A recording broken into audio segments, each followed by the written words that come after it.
Our employees are well dedicated to the Camino's mission, the core values, and more important, to our community.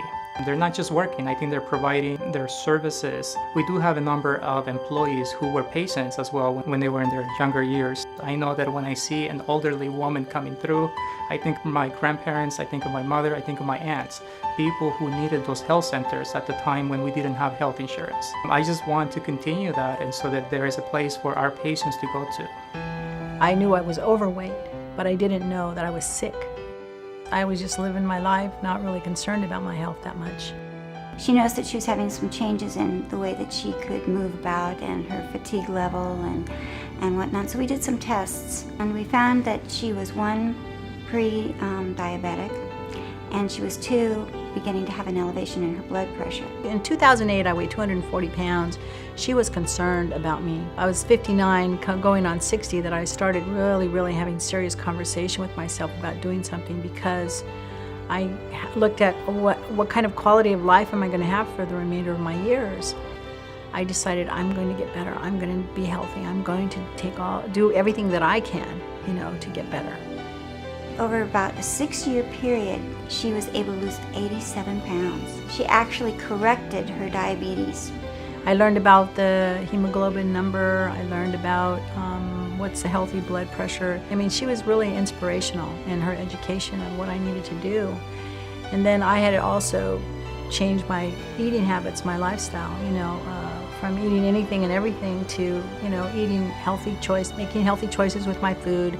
And also, when you're 240 pounds and you don't want to walk around the block, with the combination of her inspiration and my desire to improve my health and the quality of my life, I think that we made a good team.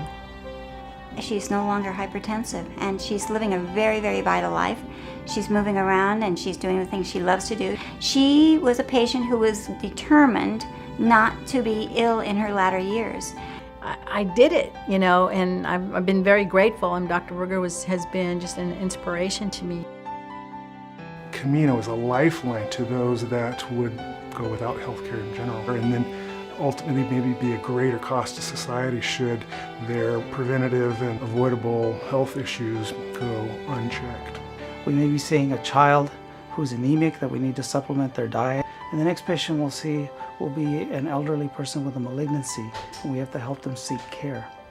That, I think, demonstrates really the broad appeal of a place like Camino Health Center, because our patients really don't have that access. They can't think of where I can go for care. They have to wonder if they can go at all. A couple of the programs here at Camino that are really beneficial to the community are our dental program and our WIC program. And the neat thing about those two programs is how they complement each other. Of course, there's definitely a link between oral health and good nutrition, so the programs are able to bounce back and forth, making sure that patients really get all of their needs met. What we specialize in is really providing compassionate, quality healthcare services. Wow, I guess what I'm doing here really does count, it really does matter. And it's so nice to be in a community of patients that really do care about the fact that they're getting help. And they're not here because they want to get a handout. They're here because they need it, because they truly need it. And we are so thankful that we are here to be able to help them. Thank you, Camino Health Center.